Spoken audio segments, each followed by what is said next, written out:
Hello मेरे प्यारे दोस्तों, कैसे हैं आप सब लोग। मैं उम्मीद करता हूँ कि आप सब बहुत ज़्यादा अच्छे होंगे और अपना ध्यान रख रहे होंगे। तो आज मैं वापस आपके सामने आया हूँ एक नई कहानी लेकर। और आज की जो हमारी कहानी है वो है एक चूहे के बारे में और एक बिल्ली के बारे में। चूहा कौन? चूहे का नाम मिक्की है और बिल्ली का नाम किट्टी है। तो चलिए कहानी को शुरू करते हैं। मिक्की माउस पूरे गांव में अपनी शरारतों के लिए प्रसिद्ध था। वह आकार में बहुत छोटा था, लेकिन दिल से बहुत बड़ा था। उसे अपने दोस्तों के साथ शरारतें करना बहुत पसंद था, जैसे कि लोगों के जूतों को आपस में बांध देना, नमक को चीनी से बदल देना। उसके लिए कोई भी शरारत छोटी नहीं थी। लेकिन आज आज मिक्की ने सोचा कि कुछ ऐसा करता हूँ जो आज तक की सारी शरारतों को पार कर जाए। तो क्या प्लान था इसका? क्या शरारत थी? गांव के सबसे प्रसिद्ध मिठाई वालों से उनका सबसे खास लड्डू चुराना। गांव के मिठाई वाले श्रीलाल जी अपनी बेहतरीन मिठाई के लिए पूरे इलाके में जाने जाते थे। उनकी मिठाई इतनी स्वादिष्ट और इतनी सुंदर थी कि बाहर के लोग आकर इसे खाया करते थे। लेकिन एक लड्डू जो बाकी सारी मिठाइयों से अलग था, ये था एक गोल्डन लड्डू। और ये लड्डू दुकान के सबसे ऊपरी अलमारी पर रखा हुआ था। मिक्की इसे कई महीनों से देख रहा था। उसके मन में इस लड्डू का स्वाद पहले से ही था और सोचते ही उसका दिल धड़कने लगता था। आज वो इसे चुराने वाला था। मैक्स ने इस प्लान के लिए, चोरी के लिए कोई कसर नहीं छोड़ी। उसने घंटों तक सही समय का प्लान किया। वो जानता था कि श्रीलाल दोपहर के वक्त अपनी दुकान बंद करके झपकी लेते हैं और यही सही समय था जब मिक्की अपने शरारती कदम उठाने वाला था। अपने छोटे से शरीर को एक कपड़े के नीचे छुपाकर और दिल में उत्तेजना के साथ वो गांव की ओर बढ़ा। लेकिन जैसे ही मिक्की दुकान की दीवार की एक दरार में घुसा, उसने महसूस किया कि कुछ गड़बड़ है। दुकान शांत थी, लेकिन कोई था जो उसे देख रहा था।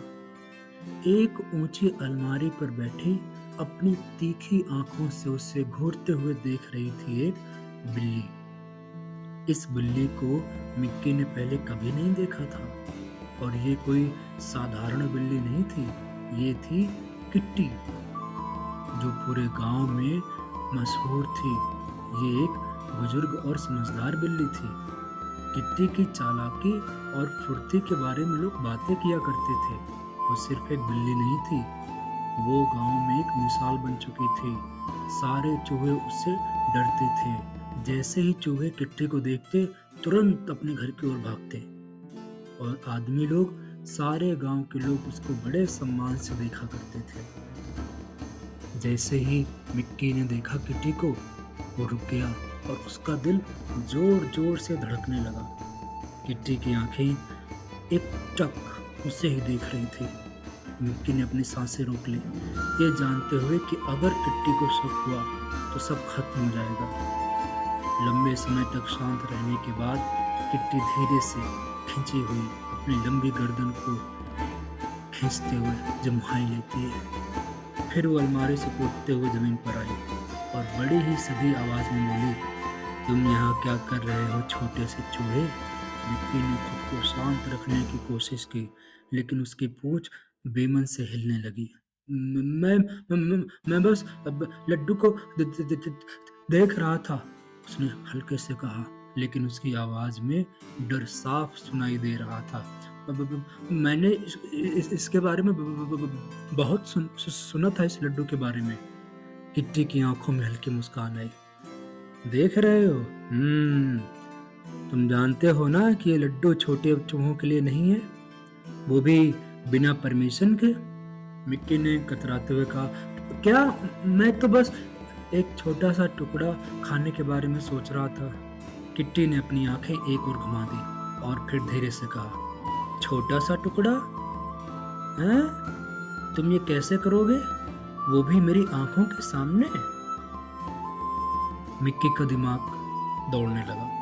उसे जल्दी कुछ करना था। उसे पता था कि किट्टी तेज है, लेकिन उसे ये भी समझ में आ गया कि किट्टी को हराया जा सकता है। और ध्यान भटकाने के लिए उसने पास में रखी एक मटकी को गिरा दिया। मटकी गिरने की आवाज ने किट्टी का ध्यान खींच लिया। तभी एक झटके में मिट्टी ने तेजी से लड्डू के पास दौड़कर गया और उसे खींच लिया।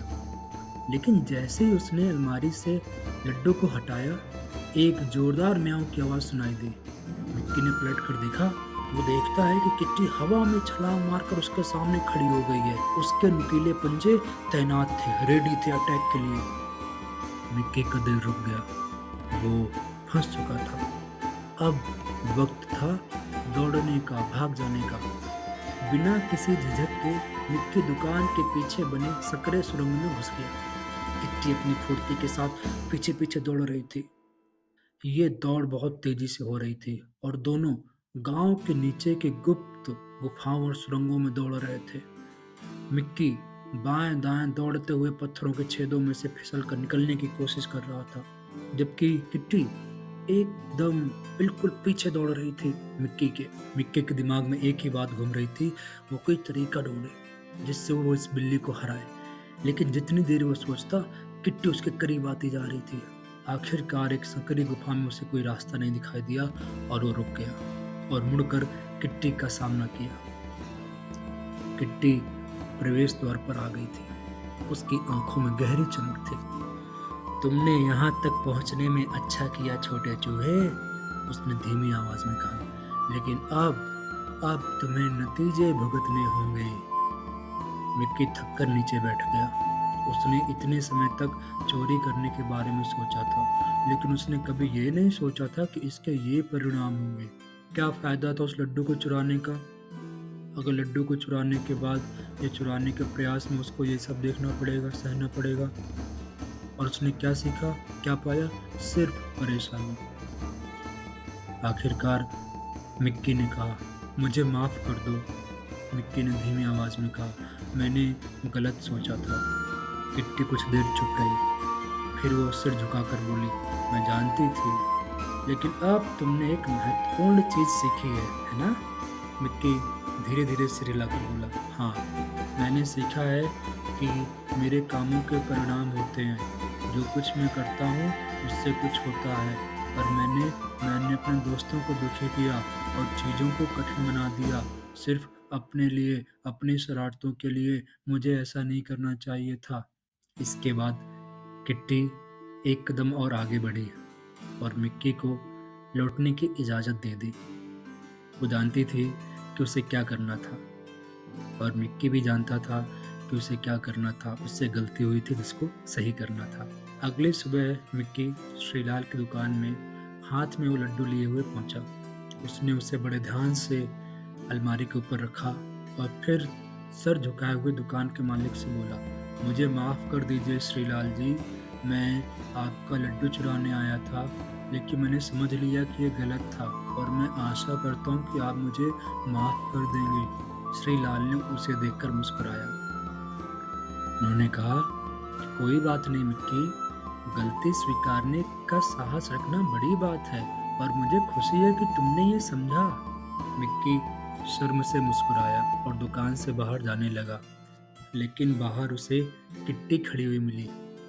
बिल्ली ने उसकी तरफ सर हिलाकर स्वीकृति का इशारा किया और कहा, तुमने सही किया मिक्की। मिक्की मुस्कुराते हुए चला गया। इस बार उसे महसूस हुआ कि वो सही रास्ते पर है और जैसे जैसे वो दूर जा रहा था, उसने समझा कि शायद अब उसे शरारतें नहीं करनी चाहिए। शायद वो अपनी चतुराई का इस्तेमाल अच्छे कामों में कर सकता है। और इस तरह मिक्की माउस की शरारतों के दिन ख़त्म हो गए, लेकिन उसकी ज़िंदगी में एक नई शुरुआत हुई और मिक्की माउस बड़ा होने लगा। तो मेरे प्यारे दोस्तों, कैसे लगी आपको कहानी ये?